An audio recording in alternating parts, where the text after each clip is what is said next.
All right, ladies and gentlemen, we welcome you here today to this In Vivo Scribe sponsored symposium.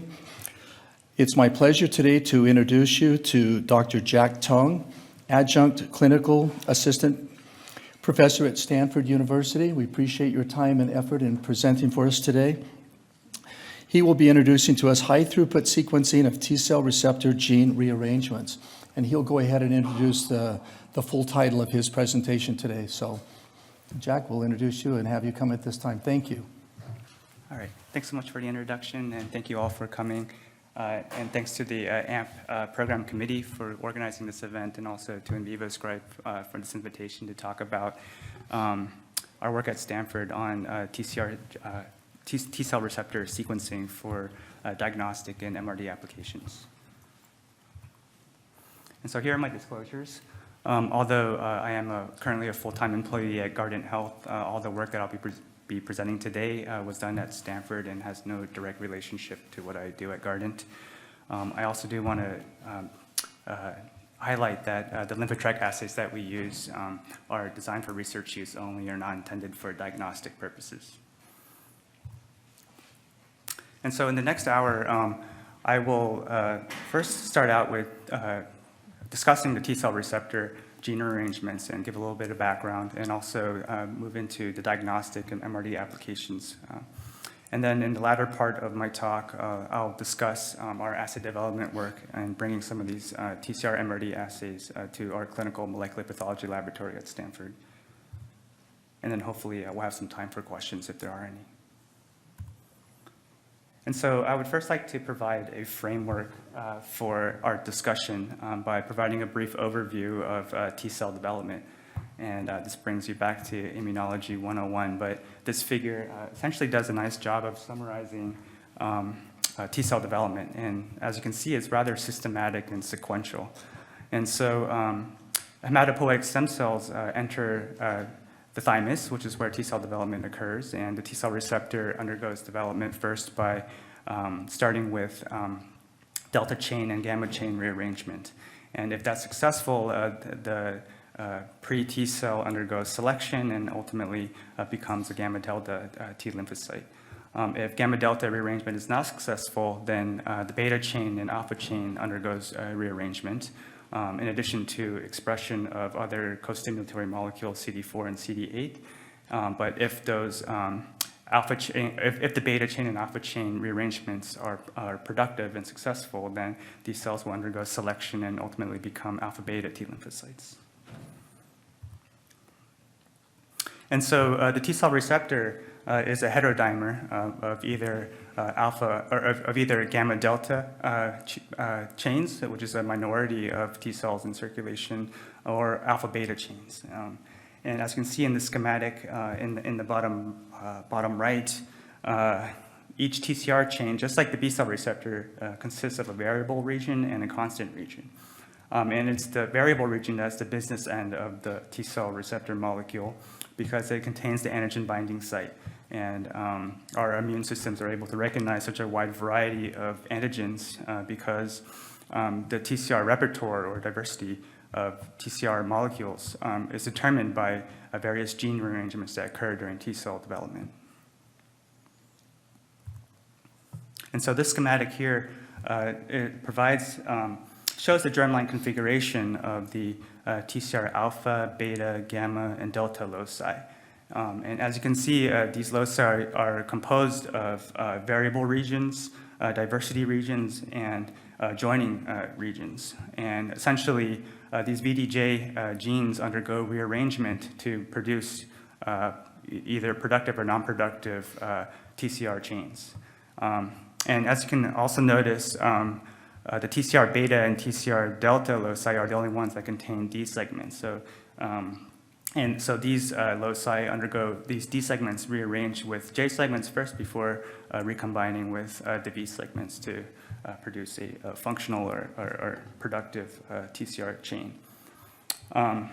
Another thing to note here is also that the TCR delta loci is located within the TCR alpha locus. And so when the TCR alpha locus rearranges, it actually deletes the TCR delta locus, which is one of the reasons why TCR delta is not typically interrogated in clonality and MRD assays.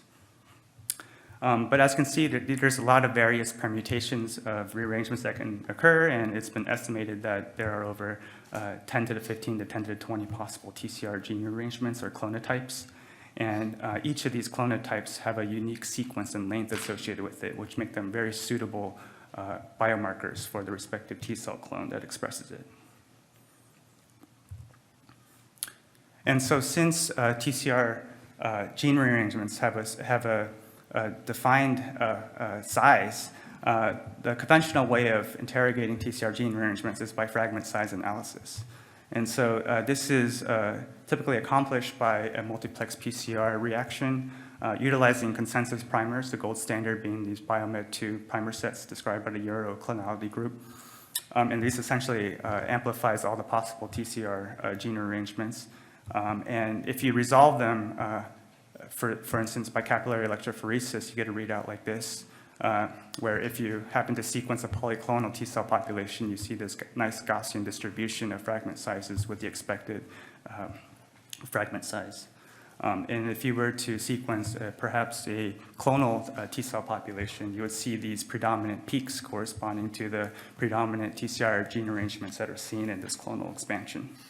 And so this is obviously very useful in terms of discriminating between polyclonal cell populations versus clonal cell populations, and has been utilized in the diagnostic workup of hematolymphoid neoplasms. And so here I show an H&E of a reactive pericortical hyperplasia, which is ostensibly a polyclonal T cell proliferation, and over here on the right, a peripheral T cell lymphoma. And morphologically, these can be kind of difficult to discern. But with these molecular clonality assays, you can kind of point one direction towards a clonal neoplasm versus a benign reactive entity. Nevertheless, fragment size analysis does have some limitations. Like as I list here, the readout is relatively low resolution because you're only looking at the rearrangements by fragment size. And you can imagine that you can get multiple rearrangements or different rearrangements with the same fragment size and not be able to discriminate between the two. And of course, this would lead to ambiguous tracking because you can't really tell what you're looking at, essentially. And also, fragment size analysis in itself is kind of subjective in terms of interpretation, and it's not too uncommon to see different interpretation criteria for what a clonal peak is between clinical laboratories or even between the same different individuals within the same laboratory. And as I think our program director at Stanford would kind of describe this as kind of like reading tea leaves sometimes in terms of what is a clonal peak or not. So TCR gene arrangements I've discussed have been useful in the diagnostic workup of lymphoid neoplasms.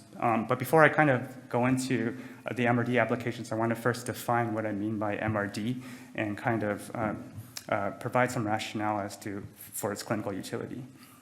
And so this figure here, I think, provides a nice overview of the cancer patient's treatment journey.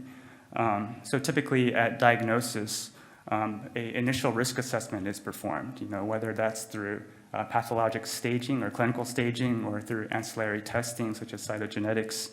The patient is risk stratified to an appropriate treatment modality.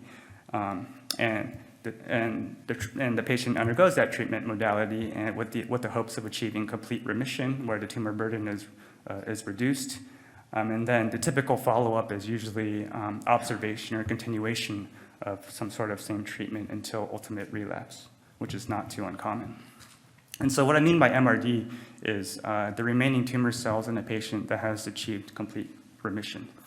And if we were able to routinely detect MRD, this would kind of provide an alternative model of continuous risk assessment, whereby if we could iteratively assess the tumor burden of a patient, we could potentially inform and adjust our treatment plans that the patient is undergoing with the ultimate attempt of essentially preventing relapse and leading to an ultimate cure.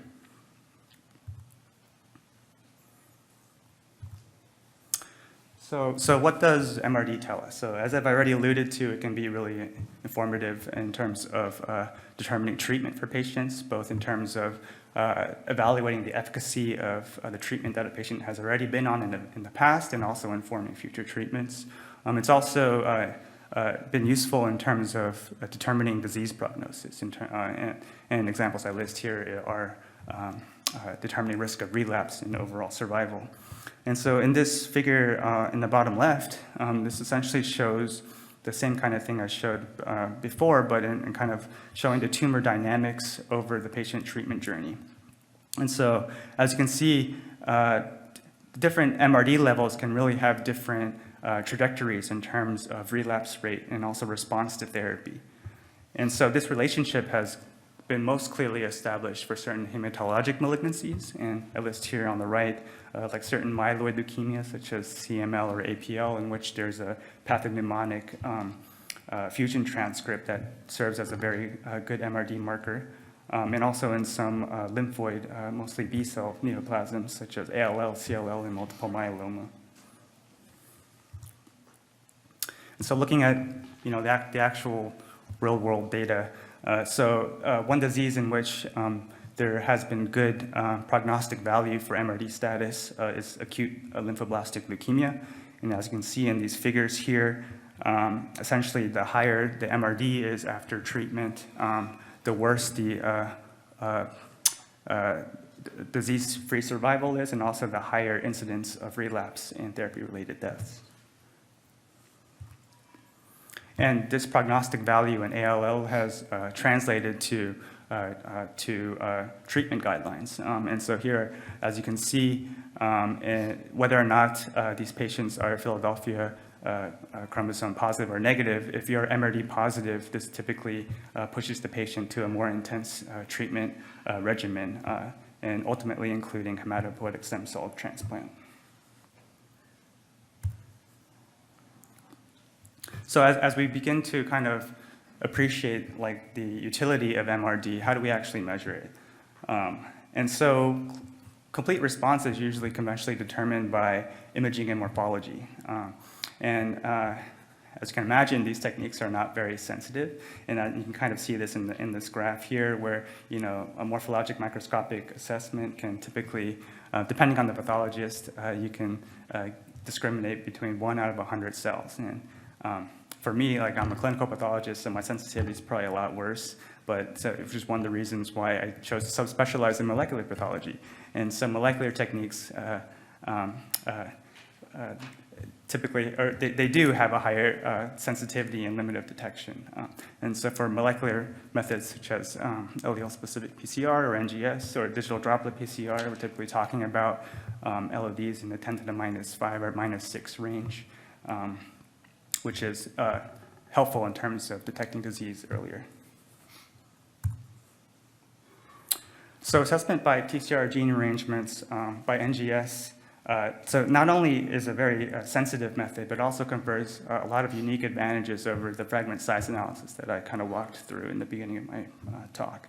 And so in addition to interrogating all the possible TCR gene arrangements, you also get sequence information, right?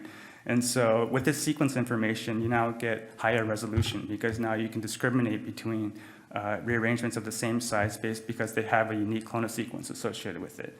And with sequencing data, you can also quantify the number of reads associated with each rearrangement, right? So now you can kind of get a more objective way of determining what is a predominant or clonal rearrangement versus polyclonal background. And so with this greater precision, it really enables applications such as MRD assessment and longitudinal monitoring. And so one application of tracking TCR clonal sequences is in cutaneous T-cell lymphoma. And the picture on the left is so in cutaneous T-cell lymphoma, there can be a leukemic form in which there are circulating Sézary cells in the peripheral blood, as shown here. And so you can see this kind of nasty-looking cerebriform nuclei cell. And if you were able to kind of identify the clonal sequence associated with these malignant cells, you could ultimately track them in follow-up visits. And so this is exactly what was done by our dermatology colleagues at Stanford, where they identified the diagnostic TCR beta CDR3 clonal sequence either from a skin biopsy or from the peripheral blood, and was able to track disease burden over time throughout the patient journey. So you can see here the disease burden is high at diagnosis and then drops significantly after bone marrow transplant, and then eventually becomes undetectable after immune suppression is weaned off. And so now I'll focus the rest of my talk on how we've kind of brought some of these TCR clonality and MRD testing paradigms to the clinical molecular pathology laboratory at Stanford. And so for diagnostic clonality testing, we have transitioned from fragment size analysis to NGS, utilizing the Lymphotrack NGS assay kits, which is manufactured by InVivoScribe. And so we target both the TCR beta and TCR gamma loci and analyze the data with our in-house built clonality pipeline. And then more recently, we brought up TCR MRD tracking by NGS, which also utilizes the Lymphotrack kit. And I'll get into a little bit later, we've also had to develop some additional bioinformatic tools to kind of enable this analysis as well. And so here's a general overview of the workflow. In black is the diagnostic workflow, and in red are the MRD-specific components. So you can see that there's a lot of shared commonality between the two workflows. But these assays are amplicon-based NGS assays, so the typical library prep, purification and quantification steps, and then eventually sequencing on the MiSeq Illumina platform. And the data is analyzed utilizing scripts from InVivoScribe as well as custom written scripts, and eventually visualized in our in-house built clonality database. What differs with the MRD workflow is that in the beginning, we include a lymphoquant spike-in, which is also from InVivoScribe, and essentially it's 100 T-cell equivalent spike-in calibrator, which allows you to kind of convert a number of reads to T-cell equivalents. And we also run this in quadruplicates as well to increase our sensitivity. And of course, the analysis pipeline is also a lot different than the diagnostic pipeline, which I'll get into a little bit later. And so just going into some of the test performance characteristics of this assay, it demonstrates really good linearity across a range of MRD frequencies down to 10 to the negative 5, as you can see in these plots for multiple DNA inputs. And what's important is that this assay also demonstrates high precision and reproducibility, which is really necessary for longitudinal tracking. And so you can see in these precision plots for both inter-run and inter-run precision, the coefficient of variation is less than 30% when you have at least 100 T-cell equivalents for both the TCR beta and gamma assays. And what is perhaps even more important is that MRD assays, you need to have very low baseline noise because you're typically dealing with such low level signal. And so thanks to T-cell biology, these malignant clonal sequences are very specific and not found in pooled PBMCs of healthy donors for both TCR beta and TCR gamma. And in control cell line, positive control cell lines as well, in polyclonal control cell lines, we aren't able to identify positive control sequences as well. So we determined thresholds where a positive replicate essentially must have more than 5 target reads to be called positive. In regards to the sensitivity, this is showing data through a calibration curve that the LOD is determined for both the TCR beta and TCR gamma assays to be on the order of 10 to the minus 5 for 1600 nanogram DNA input. And we confirmed the LOD with replicates using a low positive control. And essentially, as you can see in the table here, if you perform at least triplicates, you can guarantee 100% detection rate at 10 to the minus 5 for both TCR beta and TCR gamma assays. And then we also wanted to determine some QC thresholds as well for maintaining this level of sensitivity. So doing in silico downsampling of some of these results, we're able to determine, you need at least 200 or 300 reads to ensure 100% detection when it's run in quadruplicates for TCR beta, and you need at least 100 to 200,000 reads for TCR gamma.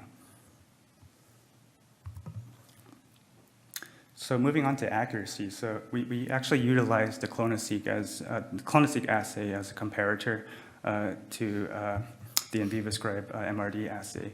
And so we had access to 65 peripheral blood samples and 4 bone marrow aspirate samples. And so these were sent out for clonoSEQ testing, in which they tracked 115 TCR beta clones and 165 TCR gamma clones. And clonoSEQ outputs T-cell equivalents, which is what we were trying to emulate in this kind of comparison. And so in a split sample situation, we also ran the same samples with the Lymphoid assay and analyzed the data with a custom bioinformatics pipeline. We excluded TCR beta pseudogenes because of the different coverage between the assays, so we can have a more one-to-one comparison. And we also trimmed some of the J-gamma P sequences because the primary binding sites were a little bit different. So we had to ensure that we can query the same thing and have a one-to-one comparison. So in terms of qualitative accuracy, again, we want to remind you what the detection criteria is. So a positive sample is anything with greater than with a non-zero T-cell equivalent and more than 5 reads. And for TCR beta, we saw very good concordance. Here's the 2x2 showing the TCR beta and TCR gamma results, both with an overall accuracy of greater than 90%. And for all the discordances, they were all within quantification error, so less than 10 T-cell equivalents, which is very, so it's very expected. In terms of quantitative accuracy, you can see here for both the TCR beta and TCR gamma, the correlation between the T-cell equivalents are very tight, with R squared of 0.83 for TCR beta and 0.91 for TCR gamma. Looking at the sample level MRD call concordance, so again, to remind you what that means, an MRD positive sample would have at least one clone that is called positive. You see the 2x2 here, we have 100% concordance with TCR beta, and with TCR gamma, we have a 95.5% overall accuracy. And again, these discordant samples are just the ones that have very few tracked clones, or one not detected by either assay, kind of suggesting low-level disease. And then looking at the sample level cell equivalent correlations, again, here you see very tight correlations in both the TCR beta and TCR gamma assays with R squared and 0.86 and 0.92 respectively. And so the last bit of data that I'll show is showing how this is applied in the clinical setting. And so we're able to track essentially disease burden over time in patients with T-cell neoplasms. So in this particular case, this is a patient with another cutaneous T-cell lymphoma who received both clonoSEQ and Lymphoid MRD assays over time. And you can see that the disease burden drops after MOGA therapy, which is a monoclonal antibody. And then the disease actually starts to creep up after this patient is transitioned off of that onto topical steroids, and eventually this patient underwent large cell transformation. And so in summary, our analytical validation showed great linearity across a wide range of cellularity. The results were highly reproducible with low coefficient of variation for both inter- and inter-run variability. This assay was highly specific, which we saw very low background noise, and also highly sensitive with an LOD of at least 10 to the minus 5 with a 640 nanogram DNA input.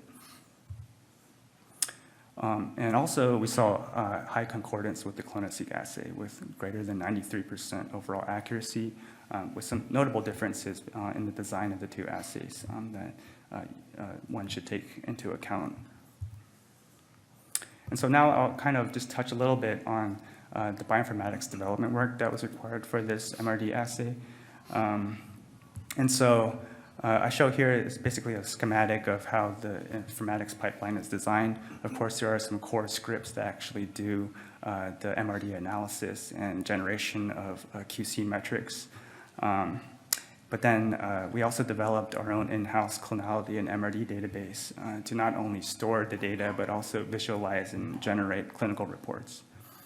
Another thing that we wanted to do was also be able to capture new predominant clones in follow-up samples, and which I'm denoting here as emerging clones, because as you can imagine, clonal kinetics can change over time with therapy, and to be able to identify new predominant clones and track them is really important.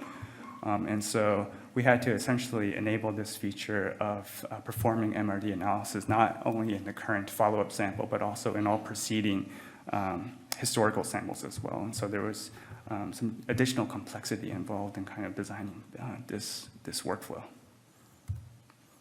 And so here I'm just showing a screenshot of our clonality database that we developed at Stanford. You can see here that there's nice visual representation of what the results look like for both TCR gamma and TCR beta. These are kind of histograms showing the percent total reads of all the top 10 rearrangements detected, and you can kind of see the VG and J gene alignments here, and also the percentage of reads. And so essentially, when we are signing out these cases, we can kind of visually appreciate what the top 10 predominant rearrangements are, and also kind of just simply selecting which ones we want to track in subsequent MRD samples. And here's an example of the kind of reports we generate. Essentially, we have a cover page showing the summary of the TCR gamma and TCR beta results with a longitudinal plot of the MRD value over time. And then we have subsequent pages in regards to each TCR gamma or beta assay in terms of which clonal sequences are being tracked and the different specimens that we have received so far. And with that, I'll end it there. Of course, I want to also acknowledge our team of people at Stanford that kind of made this possible in molecular pathology. We have Chandler Ho, our lab supervisor, a bioinformatics group, Eula, Dewash Henning, our director, James Zender, and also Melody Zhang. We have collaborators in both dermatopathology and dermatology as well that kind of enabled this kind of work to be done. So with that, I'll take any questions if there are any. Thanks.